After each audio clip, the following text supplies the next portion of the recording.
Assalamualaikum pendengar kisah seram misteri. Mungkin anda semua ada mendengar macam-macam cerita pelik tentang pokok yang usianya puluhan tahun, bahkan mencapai usia ratusan tahun. Kebanyakan kisahnya pasti ada mengaitkan entiti gaib dan menakutkan. Dan yang paling biasa didengari adalah penunggu pokok. Di sini saya sampaikan sebuah kisah yang berkaitan dengan penunggu pokok. Apapun, cerita ini hanyalah sekadar hiburan dan tidak dapat saya pastikan kesahihannya. Yang baik anda ambil jadikan tauladan. Hai, saya As. Satu hari itu saya dapat berita yang kawan ayah saya meninggal dunia.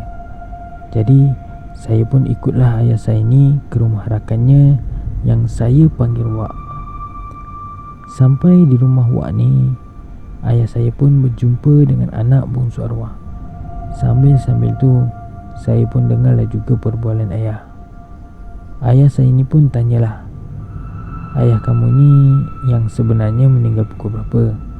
Dan apa sebabnya? Sebab pakcik baru je terjumpa dengan ayah kamu. Pakcik tengok dia sihat je. Tiba-tiba tadi dapat berita ayah kamu dah meninggal. Jadi anak Wak ni pun bercerita, minggu lepas ayah saya ada terima upah untuk tebang pokok di kampung sebelah.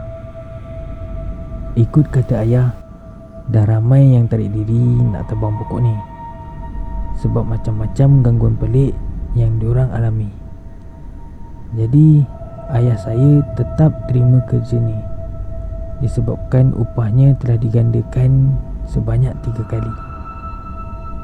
Sebelum nak tebang pokok ni, ayah saya ada pergi tengok-tengok dulu pokok ni supaya bila sampai masa nak tebang nanti, kerja menjadi mudah. Balik je ayah ke rumah malam tu. Habis saya ni satu family kena ganggu. Rumah kami rumah kampung, berdindingkan papan. Jadi malam tu semua tak boleh tidur sebab rasa takut. Malam tu ada benda yang mencekal dinding dari luar rumah. Nasib baik jugalah ayah saya ni serba sedikit tahu. Jadi dia ikhtiarkan sesuatu dan gangguan tu hilang. Ingatkan dah selesai masalah. Malam esoknya ayah saya ni bila dia tertidur saja dia akan meracau-racau. Pergi, jangan kacau aku. Pergi. Sebab teruk sangat gangguan tu, ibu saya pun meminta ayah untuk membatalkan niatnya menebang pokok tu. Tetapi ayah masih tetap nak meneruskannya. Pagi tadi sebelum ayah meninggal, ayah tak sarapan di kedai macam selalu. Dia sarapan di rumah je. Tengah minum tu, tiba-tiba ayah tersedak habis bersembuk air pada sarapan tu. Dan kebetulan gelas yang ayah saya ni pegang jatuh lalu pecah. Mak saya cakap, "Bang, petanda tak baik ni bang. Tak payahlah tebang pokok tu." Ayah saya ni diam je. Habis sarapan, dia terus keluar bawa peralatan untuk menebang. Dalam pukul 10 pagi, ayah pulang ke rumah. Badannya penuh berlumuran dengan darah. Kami semua terkejut dan ibu saya hampir pingsan. Ayah saya balik. Dia terus masuk bilik, mandi dan tukar pakaian. Ayah duduk di ruang tamu rumah. Ayah meminta ibu membawa minyak angin dan bantal. Lepas tu disapukan pada kepala ayah. Ayah makan ubat dan baring untuk berehat. Ibu tanya jugalah, "Bang, abang ni ada cedera kat mana-mana ke? Sebab saya tengok abang balik tadi penuh baju abang dengan darah."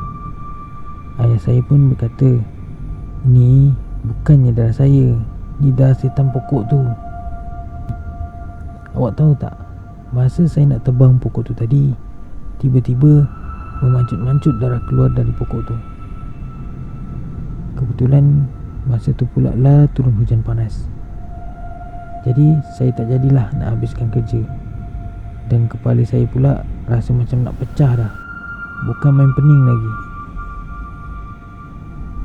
Tapi yang pelik tu, masa saya nak balik, saya ada nampak satu lembaga ni. Badannya seperti manusia, tapi berkepala kambing.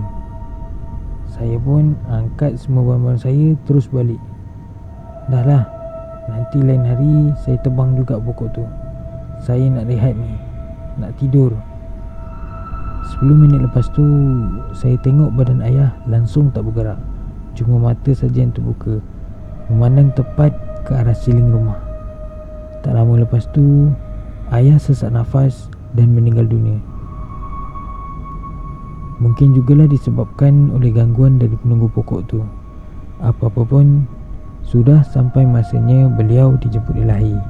Kita yang masih hidup ni, banyak-banyakkanlah berdoa, meminta bantuan dan perlindungan Allah dari sebarang gangguan syaitan, iblis, jin dan manusia. Assalamualaikum.